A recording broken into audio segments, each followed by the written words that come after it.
Hello everybody and welcome to Green Star Trading with me, Tom. All views, opinions and ideas expressed in this video are my own and do not constitute financial or trading advice in any way. Right, for the next few minutes we're going to be looking at the SPY, which is our proxy for the S&P 500. Now you'll have to excuse me, believe it or not, I've managed to catch another cold right after the last one. So my voice is a bit weird again, and if it goes during the video, I apologise in advance. I'm hoping this is the last cold of before the summer gets underway now. I've been fine for ages and I caught a bunch in succession, and I think it's because my little girl's just come back to school after the Easter break. And you know what kids' classrooms are like? They're like Grandfather Nurgle's garden, and she just keeps coming back with brand new, wondrous contagions for me to enjoy. But anyway, let's get on with it. We're going to start with our Elliott wave analysis first, and then our basic technical analysis afterwards. So, without further ado, let's get underway. Now, there isn't really much to talk about, to be absolutely honest. Some funky price action going on at the moment, which we're struggling to figure out is either a minor wave 4 or a minute wave 4, or if the wave 4 is already done and we're up into a wave 5. It's all a bit wonky lately, and we're just going to dig into that later and see if we can make any sense of it. But the long-term picture is very much the same. We're trading inside of this fib channel, and all we've done is taken the bottom of the 2 and the 4, projected up to the 3 to find our 5, which we suspect is going to come in, or I suspect I should say, it's going to come in sometime around June, May, June, into the summer, and then that's going to be the top of the market. Now, because we're so close to the top of the channel at the moment, there is an argument to suggest that we're already topped, or we're about to top very soon and could roll over violently very soon. Now, I'm not quite of that argument myself. I think there's still a little bit more room in the count to run, but we're going to come in and we're going to consider it anyway. But first, let's just look at a quick recap. So, inside of our fifth and final wave here, we have our intermediate wave degree of 5 waves, like so, and we're coming up in this fifth intermediate of the fifth primary of the fifth cycle after going 1, 2, 3, 4 primary degree extension in the fifth we're getting here. But no need to worry, the 3 is still not the shortest. It's longer than the 1, but it's going to be shorter than the 5, or at least it looks like it's going to be shorter than 5. We can check that now. Here's the 3 projected from the 4.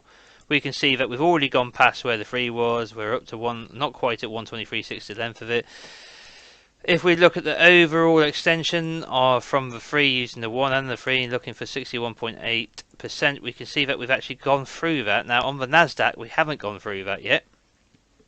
We still have it above our heads, but we've gone through it here on the S&P 500. And if we take the last target we tend to look at, which is an extension of the 1 from the 4, you can see that we are way beyond that. That's when we bumped into all this resistance here around 398.37. So we've just been running in an extension in the 5 is how it feels to me.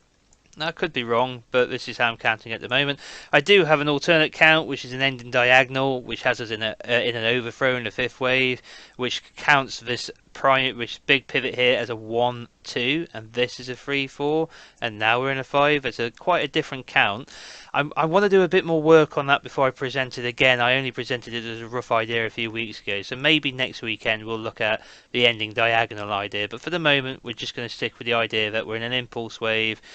We've finished intermediate wave 4. We're now in 5 minor waves up into intermediate 5, a primary 5, a cycle 5. So let's just stick with that for the moment. So off of the intermediate 4 low, we get our wave 1 on minor time frame, and then I'm expecting to see something like this. Nice, clean 5 waves up in an impulse in minor wave degree, which has us currently in minute wave 4. 1, 2, 3, 4. Some kind of expanding flat is what I'm expecting here. Really tricky to count this recent price action though. I'm going to have to just stay with this idea until I see otherwise. Now, like I said, I don't have much confidence in this at the moment, but it's the best thing I can come up with at the moment. So we're just going to dig into that potential minute wave 3, 4 here and see if we can make any sense of it. But like I said, there is an argument to suggest that this is not minute wave 3. This is minor wave 3, which is here, and we have a 1, 2, 3, 4 in the making, 5 to come very soon. Okay, that's a possibility. It's even more. It's even possible that we've got a 3-4 in here and 5's already done, and now we're going to sell off. But it's not my preference. I think we're going to go a little higher. So let's just come down to the 2-hour time frame and excuse me, and dig into this count a little bit. 1, 2, 1, 2, and you can probably see that there's definitely five wave subdivision. Depends how you count it. 1, 2, 3, 4, 5. That would be a very funky 2. 3, 4, 5. Minute wave degree into minuet wave degree into minute wave 3, or maybe you could go 1, 2, 3, 4, and then 5 waves in minute wave 3. It's not pretty either way. Very, very small candles. Very, very, very small candles covering very little ground with lots of gaps in order to make any progress. Not nice, clean swings at all here. We've seen a bit more of that here. So how am I interpreting this at the moment? So there's several ways to look at this. One way I see that's quite popular at the moment. Let's just bring up some spare numbers to fool around with. We'll put them in orange to show that they're an alternate count. So one of them is the idea that we've already done a 3-4 on minute wave degree. If I just show you what I mean. So we're saying the 3's in the same place. The 4 was here in a zigzag, and now we're working on a 5. Okay, so we went 3, 4. This is 1, 2. Yeah, and that's where it stops, because this here is just, what is this? There's sideways in a triangle, and there's sideways in a WXY, and there's sideways in whatever the effect this is. It's just crazy. And look at how when we broke this yesterday, this resistance, this horizontal resistance at the top here, we jumped up and immediately got rejected, came back down, then we whipped back up. So this would look like a major resistance area that we broke through, tested, and popped back higher. So that suggests to me that this whole 3-wave move is corrective, and then maybe we've got to come down a little lower. You could say it was bullish, and maybe the 5 is up here. In which case, you've got to count this, I think, as a 1, 2, 3, 4, overlapping the 1 diagonal into a 5 of the 5. It's ugly as sin. I don't like it. So because I can't see a clear impulse wave in here, even using a 1, 2, 1, 2 to try and get it going, I just don't like it. So what I think, like with what I said in the NDX video last week, I'm still kind of waiting to see. I see a 3-wave move here. I see a 3-wave move here. So I'm kind of expecting to see a 5-wave move down here. Now I might be completely wrong, but this fits better for me at the moment. That we get a flat pattern going into the minute 4, like so, and then that gives us some space. You see what I'm saying for the idea that we're going to top out near the top of the channel in the summer. 3, 4. This gives us some space to come up into the 3, and then come down into the 4, minor time frame, could be deeper, but likely into the prior wave 4 would be normal, and then finally up into the 5th, above the 3, top of the channel 5, 5, 5. And this would bring us out into mid-June. I'm not saying it has to take that long, or that we're not going to top sooner. It's possible, but I think just by the subdivision here, that is more likely that this is not a minor 3. Let me just show you what I mean. So if we take the length of the minor 1 and we project it from the minor 2, we get 123.6 and 130.18. Maybe it's the minor 3. I'd prefer to see it at the 1618 having gone through the 100, so that's where I positioned it. Up here, that would give us a minor 3, 4, 5. Now let's just assume for a moment that maybe we have done enough to call this a minor 3. So let's just for a moment assume that maybe it is. So in which case, let's just get ourselves some numbers up again. Alternate count in orange. And let's say this is a minor 3, not a minute 3. There's 2 ways of looking at this now. We've either done 4, 5 very, very soon, and it's game over, and all these 5s can be moved over here, and we've gone 1, 2, small 3, 4, even smaller 5, market top, game over.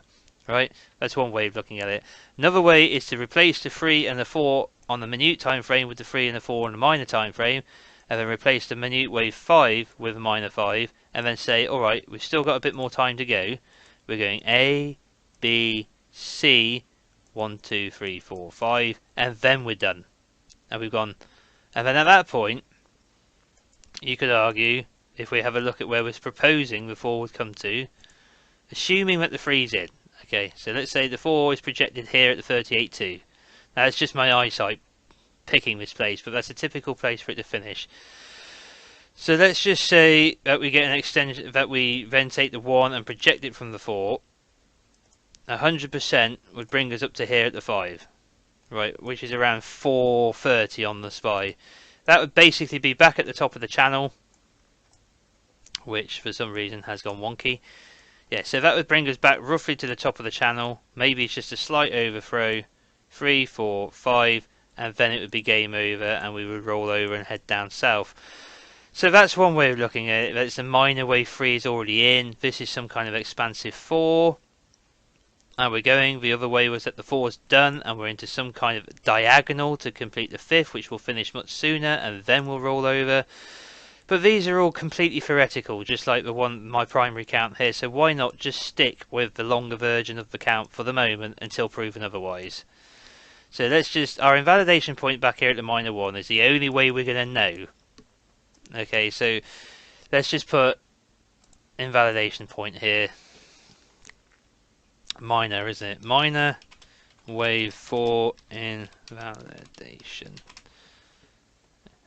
Oh, I've got capitals on. Try that again.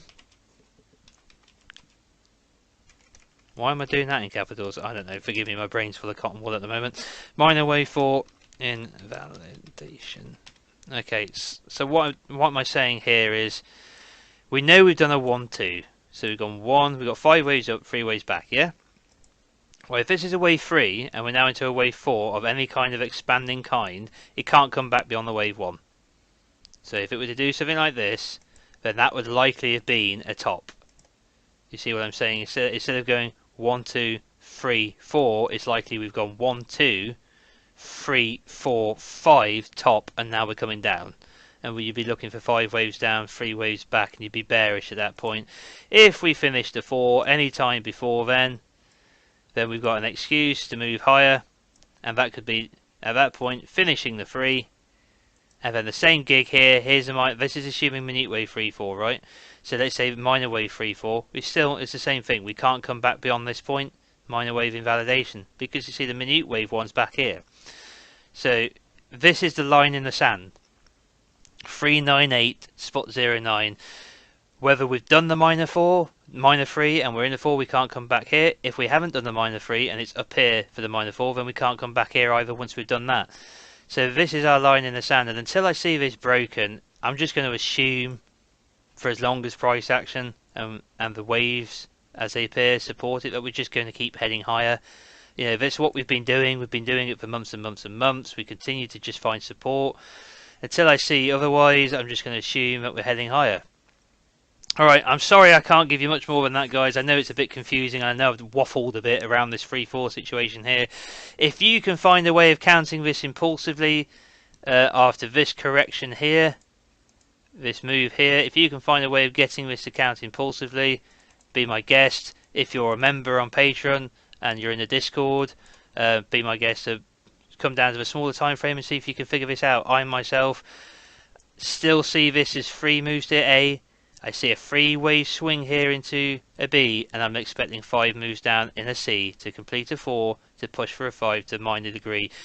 If we get a violent reaction from the top of the channel once this is over, we can consider the possibility of the market having topped. Otherwise, we're going to keep our eyes on the minor wave 4 invalidation point, and until that's broken, we're just not going to worry about it.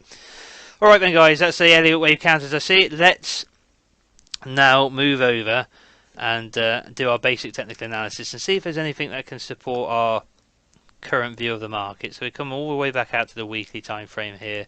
We're going to zoom in on the more recent price action, and we're going to bring up our moving averages, which is a 10 in yellow, 20 in blue, 60 in orange, 250 in green, which is miles away. And we're going to bring up our volume profile as well, and our other indicators. So We have an RSI set to a 10 close, green 30 level representing oversold, red 70 level representing overbought. We have a MACD here with a 10 for the short term moving average in blue and a 20 for the long term moving average in orange. We have our volume profile here showing the various peaks and troughs of the buy sell volume, with the extreme of which being marked by a point of control, which is our yellow dashed line. So, weekly time frame. We had this little doji candle. You could have called it a hanging man. We had no follow through in the during this week though to the downside. So little doji, slightly more bullish candle, pushing to new highs this week. Still above the 10, 20, 60 and 250 exponential moving average is still looking very bullish. We are now into overbought territory on the RSI, and the high from the 24th of August I think has just been surpassed, so there's no divergence left here from August now. This is just a series of higher lows, low, higher low, higher low, and a series of higher highs now in what is confirming bullish price action. We still have a divergence on the longer time frame between, the high here back in February, but we have to cancel that out, I think, really, and say, look, we had a move from overbought to oversold, and then we started a new trend. So if we're looking for bearish divergence to support the idea of a breakdown in the market, we can't see it yet, because the high we had here back in August has gone. In terms of a divergence between a high and a lower high, we now have a high and a higher high. Same here with the MACD. This high back here in September has been cancelled out by the recent move up in price action. We've got nice green bars on the histogram. We're pushing higher again. So it just looks bullish. There is nothing here suggesting a breakdown, and well, there's nothing confirming a breakdown yet. We are overbought though, so I guess you have to be prepared to see the market potentially break down as we get overbought, but we can stay overbought for a long time. I mean, look how long we stayed overbought here back here from the 18th of November all the way up until the 13th of Jan. And then the price still pushed higher into a bearish divergence. High, lower high. High, higher high. Maybe if we see that in the next few weeks, which is what I'm kind of predicting with my push out into summer, we'll get a high in the RSI, then we'll get a breakdown, then we'll get a higher high, a lower high in RSI while the price continues to push to finish that 5. And then if you see a bearish divergence occur, like we did here back in the January, February of last year, then you'd have a case for saying, yeah, the market is definitely showing signs of topping. But it's not yet. Now, if it turns around violently in the next few days, I will happily eat my words and say, yes, this could be the top, but we'll have to wait and see. Here we are on the daily time frame. We tested the 10 exponential moving average yesterday. After we had that open and that sell-off, we came down, wicked to it, and wicked back up. Very bullish reversal here, very bullish reversal with this long wick to the downside. So that's bullish, above the 10, above the 20, above the 60 miles from the 250. We do have bearish divergence on the daily time frame for the short term, having reached overbought conditions. We have a high and a lower high, which we're currently in the process of setting here. But if we push higher again, we'll have to see if we peak. If we peak below this high in the RSI, that would be bearish divergence. If we come up into more overbought territory, above 80, above 81, that kind of territory, then this divergence would be cancelled out and we'd have to remain bullish until told otherwise. MACD, we had a crossover on the MACD. We haven't crossed over bullish yet. No extreme move in bearish momentum though. Just tired. The whole thing's just looking tired. And, it would make sense. We're in this 5th and final wave, I'm suggesting. So, there's potential for a breakdown if they don't get a crossover of the short term over the long term average with the divergence here. We do have some bearish momentum. If we were to fall away here in the momentum, we've got the divergence. We'd have to see price break down below this candle, get back below these moving averages. But for the moment, there's no sign of it doing it yet.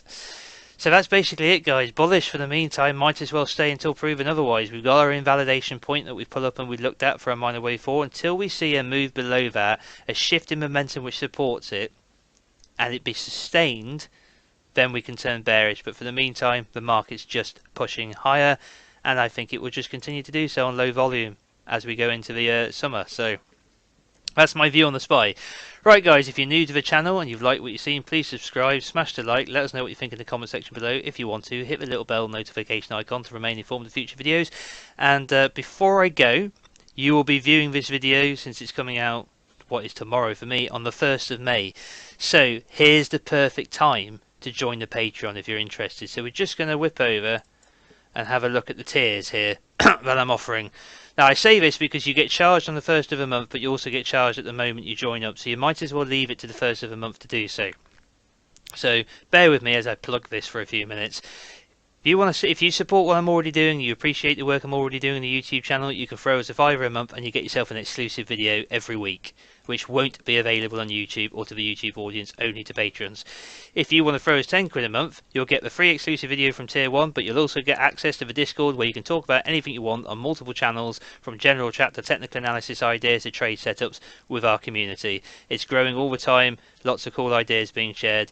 You also get exclusive voting power for bi-weekly produced deep dive videos that I do. I recently did one on Disney, which is now available to patrons to go and watch.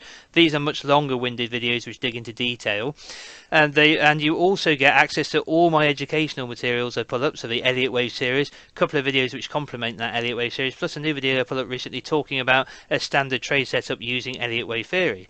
And if you want to throw us £15 a month, you get everything in Tier 1. You get everything in Tier 2, but you also get access to my stock, dividend and value investing stock rating program. Basically what that is this month I think there's 25 stocks on the stock rating program and on the dividend calendar, which are either dividend payments and ex-dividends.